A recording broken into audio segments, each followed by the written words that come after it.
हेल' नोंथांमोनखौ गिबियावनो आंनि चेनेलसिम गासैखौबो बराय हरग्रोनाय थाबाय। बे भिडिअ'आव सावरायगोन जों बिथां सोरां नार्जारिया मा मायथाइयाव गिबि फिल्म दिहुनदोंमोन आरो बिथांनि गिबि फिल्मआ मा, एबा बिथांनि गिबि फिल्मनिफ्राय दिनैसिमहालागै मा फिल्म दिहुनबोखो बिथां सोरां नार्जारिया, बेफोरनि बागै दिनै सावरायगोन आरो बिथां सोरां नार्जारिनि फैनो गोनां मुभिफोरनि बागैबो सावरायगोन। स' गाइस, दिनैनि भिडिअ'आ बिथां सोरां नार्जारिनि मुभि लिस्टनि बागै जागोन।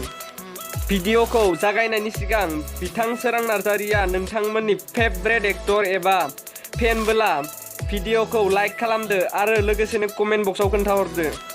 स' नोंथांमोन बारा गोबाव खालामालासिनो भिडिअ'नि थांखिसिम आगान होदिनि। बिथां सोरां नार्जारिनि गिबि फिल्मनि मुङानो जाबाय बिबान। बे बिबान फिल्मआ 2015 मायथाइयाव दिहुनजादोंमोन। बे बिबान फिल्माव बिथां सोरां नार्जारिया उन्दै समनि हिर'नि रलखौ खालामदोंमोन। बे बिबान फिल्मनि स्ट'रि आरो स्क्रिप्टखौ थाख्लाय नार्जारिया लिरदोंमोन आरो लोगोसेनो डाइरेक्सनखौबो बिथां थाख्लाय नार्जारियानो होदोंमोन। बे फिल्मनि प्रडिउसारआ प्रफा नार्जारि आरो प्रडाक्सन मेनेजारआ बिरखां ब्रह्म। बिथां सोरां नार्जारिया बे बिबान फिल्मनिफ्रायनो फिल्म केरियाराव आगान होजेनदोंमोन। बेनि उनाव बिथां सोरां नार्जारिया 2017 मायथाइयाव फैनाय थाख्लाय 2 फिल्मआव हिर'नि रलखौ खालामदोंमोन। बे थाख्लाय 2 फिल्मखौ प्रडाक्ट खालामदोंमोन प्राणजित नार्जारिया। बे थाख्लाय 2 फिल्मनि लिड रलाव नुनो मोनदोंमोन देंखो सोरां, फैला, मेन्डेला, मिजिं, जस आरो सिमन्तखौ। बे फिल्मनि प्रडाक्सन मेनेजारआ रमाल बरगयारी आरो एक्सन डाइरेक्सनखौ होदों सोमखोर आरो थाख्लाया। बे थाख्लाय 2 नि उनाव बिथां सोरां नार्जारिया 2018 मायथाइयाव बिर फिल्मआव आगान होदोंमोन। बे बिर फिल्मआव हिर'नि रल एबा लिड रलखौ बिथां सोरां नार्जारिया खालामदोंमोन। बेजों लोगोसे लीना, फैला, माइनाव बिथांमोनाबो लिड रलखौ खालामदों। बे बिर फिल्मनि स्क्रिप्ट आरो स्ट'रिखौ पंकज लाहारीया लिरदोंमोन। बे बिर फिल्मखौ 5 स्टार फिल्म प्रडाक्शनआ प्रडाक्ट खालामदोंमोन आरो बे फिल्मनि एक्सन डाइरेक्सनखौ होदोंमोन उत्काल हाज'वारिया। बे बिर फिल्मआ 2018 मायथाइनि सुबुंफोरनि गोसो बोनो हानाय मोनसे सुपारहिट फिल्ममोन।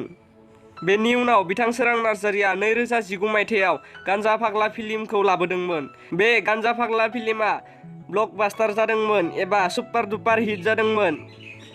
बे मुभियाव सोरांनि रलआ सुबुंफोरनि गोसोखौ बोनो हादोंमोन। बे फिल्मानो 2019 मायथाइनि मोनसे पपुलार फिल्म एबा हाइएस्ट रेंक थांनाय फिल्ममोन। बिथां सोरां नार्जारिया बे गान्जा फाग्ला फिल्मनिफ्रायनो साक्सेस आरो पपुलार जानो हादोंमोन। बे गान्जा फाग्लानि स्क्रिप्ट आरो स्ट'रिखौ पंकज लाहारीया लिरदोंमोन आरो लिड रलाव दंमोन सोरां नार्जारि, हेलेना दैमारि आरो हिर'ग्राफा। बे फिल्मखौ प्रडाक्ट खालामदोंमोन टु ब्रादार एन्टारटेनमेन्ट आरो धीराज प्रडाक्शनआ। बेनि उनाव बिथां सोरां नार्जारिया 2021 मायथाइयाव बिसम्बि फिल्मआव आगान होदोंमोन।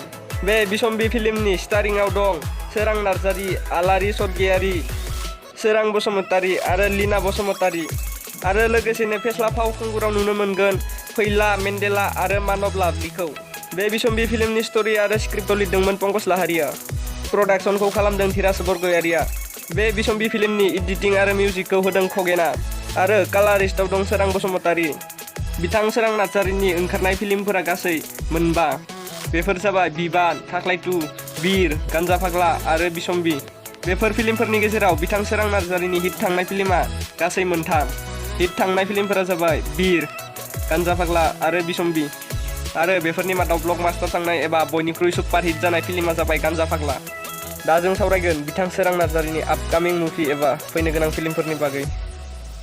बिथां सोरां नार्जारिनि फैनो गोनां फिल्मफोरनि मुङा जाबाय नोंनो आंनि जिउ, लोगोरि, अरगें, खिथेर आरो आगर गैयै आर'नाइ। नोंथांमोना बेफोर फैनो गोनां फिल्मफोरखौ बे मायथाइयावनो एबा 2022 मायथाइयावनो नुनो मोनगोन। नोंथांमोना बेफोर फिल्मफोरनि गेजेराव माबे मोनसे फिल्मखौ नेनानै दं कमेन्ट बक्सआव खोन्थाहरबानो जाबाय। आरो लोगोसेनो बिथां सोरां नार्जारिनि माबे फिल्मखौ नोंथांमोना नायखो आरो माबे फिल्मखौ नायनानै मोजां मोनदों कमेन्ट बक्सआव लिरना खोन्थाहरबानो जाबाय। आरो लोगोसेनो बिथां सोरां नार्जारिया सोरनि फेभरेट एक्टर कमेन्ट बक्सआव खोन्थाहरदो। नोंथांमोननो बेफोरबादिनो भिडिअ नांबाय थागौब्ला आंनि चेनेलखौ साबस्क्राइबजों लोगोसे बेल आइकनखौ थुनानै ला, मानोना आं बेफोरबादिनो भिडिअ लाबोबाय थायो। स' गाइस, दिनैनि भिडिअआ बेखिनियानोसै। नेक्स्ट भिडिअ लोगो मोनलायगोन। दिनैनि थाखाय बाय।